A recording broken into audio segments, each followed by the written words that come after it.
Most business owners hit a ceiling and have no idea why. Today, we're breaking down what scale actually means, why you're probably the bottleneck in your own business, and the identity shift that nobody talks about that's keeping you stuck. Welcome to the story of scale. Dude, I've been pumped about this for a long time. Me too. It's a long time coming. Long time coming. If you don't know who either one of us are, we're going to get into a couple of episodes soon where we get to learn more about our stories. But I'm Harris. This is my buddy Chad. We have been friends for 10 plus years? Oh, no, more gosh, than that. I was going to say 20. It's probably more than 15. Yeah, I think it's more than 15, maybe almost 20. We met probably 2006. So okay. Yeah, it's 19 years. That was when I was out in California and booking speakers, and you were making a living only on the road. Only on the road. This guy tried to pull a shady deal. I was wondering if you're going to go there. This is how our relationship is going to start. This is what this podcast is all about. I'm here to bring all the skeletons out of the closet. Let's do it. You started it. You got to go there. We'll get to it later. Okay. I'm sure we got a whole season ahead of us. This is true. Why this podcast and why right now? And why is it called The Story of Scale? Because let's be honest, there's a lot of podcasts out there right now. And so why this one? What makes it different? Yeah, well, you just got introduced to me as the shady guy, shady deal guy. And now you're asking me to talk about scale. So we'll get there. Scale it's a buzzword, right? For sure. And I think one of the things why there's this tension between story and scale and business, there's this tension which we're going to try to talk into because you come from more of a creative background. We've had a lot of conversations late at night. You're like, Chad, why is this not working? Well, I don't know what it is. We could go like name the thing that you do. It's so complicated. There's this tension because you pour your heart and soul into it as a creative and as a business owner and a founder. And I was just with a founder that's been doing business for 10 plus years. They've hit the $3 million kind of ceiling, which happens a lot in small business, I see. And he's really has a lot of questions around sequencing. And he's also afraid if he makes the wrong hire, he's going to go backwards. And he's stepping out of the business and trusting other people to run it. Yeah. And it's a scary thing when it's your baby and you found this thing and you're still reliant, or the business is so reliant on you to really scale. And one of the things I've done over the years has really helped businesses do that. And it's just so fun to see founders be freed up. And give them clarity, give them inspiration, give them wisdom on how they can do things. And sometimes it's really small. It's not these huge things that have to happen, but ultimately allows them to kind of get to the next level, allows them to spend more time with their family. I've really committed my life to helping small business owners because I think it changes local communities, provides more jobs, allows mom or dad to be more present with their kids. All of those things are hugely important behind the word scale. Right. And it's not just put more money in the pockets. And a lot of times people are afraid of scale means more money, less margin. Let's not do that. The goal here is when you scale, you actually put more money in the bottom line, which unfortunately you probably hear horror stories, but that's not the case. Yeah. I'm right in the middle of it, man. It's the messy middle part of what we often refer to as the creative process. But I think there's not much difference between the creative process and the process of trying to scale. But as someone who has a background in entertainment, speaking, I run in a lot of solopreneur circles. And so let's just get it out right now. Like, I'm not a Fortune 500 CEO. You're not like a Fortune 100 CEO. No. I don't think either of us is like the marketing bros I've heard them referred to as. Yeah, not at all. I mean, we are kind of ripped like the marketing bro guys, but 100%. I got the voice like him, right now. Yep. And so this is for small business owners who are maybe bumping into the threshold that I feel like I'm constantly bumping into, trying to figure out how do I scale. But the word scale is not like this one size fits all thing.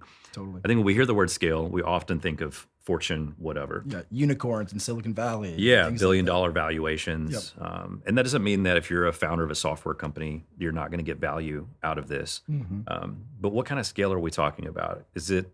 I think of the average speaker who might be making $250,000 and they're trying to quote unquote scale to $1 million. Or someone like me who's in that, keep bumping into that $2 million range, and I'm halfway between that 1 and 3 million. Totally. Who's this for? Yeah, that's a great question. For me, I define scale as one, scale only works if it's sustainably done. You hear horror stories like I already talked about, but scale to me is growing faster than the industry average and at a pace that is sustainable and manageable. Because scale that is unmanageable only works for a period of time. I literally, had a client or they hired me after they went from 20 to 50 million one year, Mm-hmm. and they scaled and they're like, we want to sustainably be able to do it. I found out that the founder wanted to scale to 50 million because she was turning 50 that year. And they threw all the money at, they literally spent more, like, I don't even remember how much money on ads, but they made no money. They scaled to 50 million and made no money. And so we want people to be able to scale and be able to make money and do it well. Yeah. And to me, I used to run a coaching program with Michael Hyatt called Business Accelerator. And I'd always tell people, people are always like, well, everyone's afraid that they're this like unicorn outlier. And they're going to feel either like people are like, I'm going to be the dumbest person in the room. I'm going to be the smartest person in the room. And you never want to be either one, right? You want to be right in the middle. And I would always tell people, someone that's kind of banking up around $1 million and that's profitable at 25 to 35%, they're primed for scale sometimes better than anyone versus someone that's coming in with $3 million and maybe at 10% margin. Because at 10% margin, there's so much stuff that probably that business is running on. There's probably a lot of fat, even though they think they need it. And we actually see more success, kind of someone that's bumping up against $1 million can get to, there's some subtle things you can do to get to 3 million. Once you're at 3 million, there's a bigger leap because it's from 3 to 10 is what I found from a scale standpoint. It's like 0 to 300,000, 300,000 to $1 million, $1 million to 3, and 3 to 10. Yeah. And so we want to help those people break through those barriers, and even 10 to 30. My background is that. I've helped multiple 8-figure businesses. I came in with one where it just broke 7 figures, and we ended up in the mid 8 figures in 6 years. And it was crazy growth, and look back, I mean, at that point we weren't talking scale. We were just like, hey, what do we do this year to do better than than last year? I just had little flashbacks of all of the ads I've seen over the years in funnels with people like screenshotting their Stripe account. And it's really easy to screenshot that gross revenue number in a Stripe account and use it to try to get more clients. Like, look how much money we're making. Yeah. But it just goes back to your point, just because you're grossing that much or driving all that with ads doesn't mean you're taking that much home. 100%. And I think a lot of the emphasis here is how do we build a business that's in support of a life that we want, versus feeling like we're sacrificing our lives to build our businesses. And it's amazing the excuses business owners and founders will make in the middle of scale when they're, not even paying themselves sometimes. Yeah. Oh, I'm giving people jobs, or this is the year that we're gonna, like, next year is gonna be the year that we make it. And it's like, that typically doesn't happen. Yeah. It's gotta be done right. And honestly, I'm sick of kind of people adulterating the word and stealing the word scale. And I want to take it back. That's awesome. I love that. Okay, so we've talked about scale. Why the story of scale? Because I think there's some tension in this, and this has been one of our friendly battles as friends. I joke around all the time. Like when I call Chad and I'm like, why is this not working? And my business, he's always like, because you're too obsessed with trying to be too creative. And then I have this like internal crisis. I'm like, but it's just who I am. I can't do it any other way. One of our offerings at our company, Istoria, is called the Poetics. It's like a business coaching program for smallpreneurs who are trying to quote unquote scale from 100,000 to 1 million, right? And I'm like, no one ever understands what it is. They're like, I'm not a poet. Is this for poets? And I'm just like, and then we did a conference recently called the Poetics Forum. And I'm like, how come no one's buying tickets to this thing? And you're like, well, look at the name, bro. So I think there's tension in this because on one hand, I feel like, the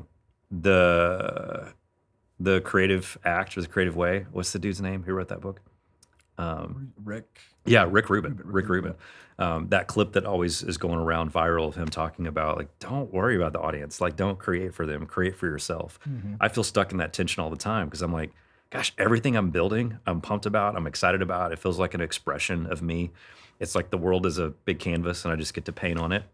But then I bump into those natural tensions that are associated with, well, gosh, I need a bigger team to fulfill the vision, but I can't get the team unless I make more money. do I just quote unquote dumb it down? Because I hate that phrase. I Yeah. always was told that by speakers bureaus, like, hey, just take your keynote, dumb it down a little bit so people can take their notes and go home and the event planner sees them writing. I'm like, ah, feels gross. Totally. Yeah. If you're gonna lose your soul, and I think that's like that's what the gut reaction you feel. If you're gonna like, don't sell yourself and sell your soul to like make money. Like that's not Yeah. it. And I think that's the tension is like um, creativity. I mean, there's creatives typically struggle to get out of their own way at times because they still want to name things poetics when they're trying to reach a business owner who cares about the top line and the bottom line, right?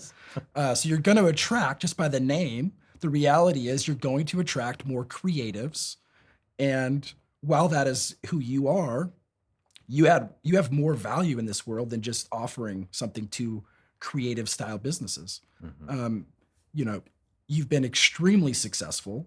I think sometimes you like sometimes forget that and you take big risks. I've seen you take massive risks over the years and not in, multiple verticals, not just speaking and traveling, but buying Story Conference, launching that, starting Istoria, producing events, building teams. I mean, you've you've done a lot, and I think sometimes you kind of forget that. And I think that's why I'm so excited because I think you infuse creativity and story in ways that most people can't even dream of doing. Mm. And for me, when I look back at the success we've had, it was kind of by nature that story and creativity like made it work, but it wasn't the thing that we were like obsessed about. Mhm. We definitely obsessed about our messaging and how we talked about it in our brand. I don't think you can scale without those types of things and keeping the customer the center of it. Um, but I think sometimes we were more analytical and numbers driven. And I think there's this like tension of, hey, how can we do both? Yeah. And I'm excited to have those conversations with you over this next Thanks, season. man. Yeah, the feeling's mutual. When I think about the name of this podcast, The Story of Scale, I often think of story as like this. I get angry, I guess, sometimes because people reduce story down to just formulas and blueprints. It's like, Yeah. oh, I there's a guy that's always going around speaking, and he's like, my wife hates going to the movies with me because I always lean in, and I'm like, that guy's gonna die in 22 minutes. I'm like, maybe, and yes, in a lot of films, yes, because they take that formulaic approach. Yeah. But the films who win Oscars often break those rules. Like, there's Mhm. so much more to story than just science. It is so much art.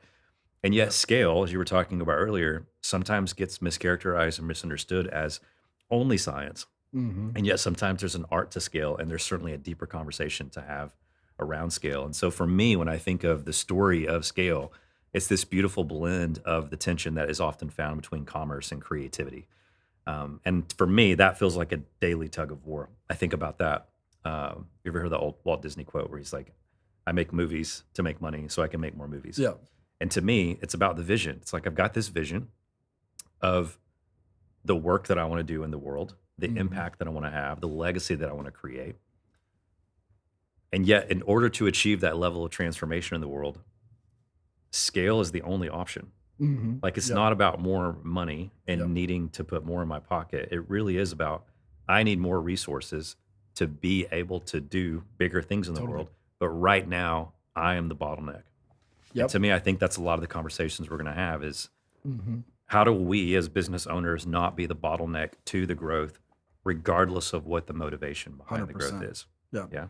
Yeah. I mean, I don't know a business owner that didn't start out going to run a business because they were passionate about something.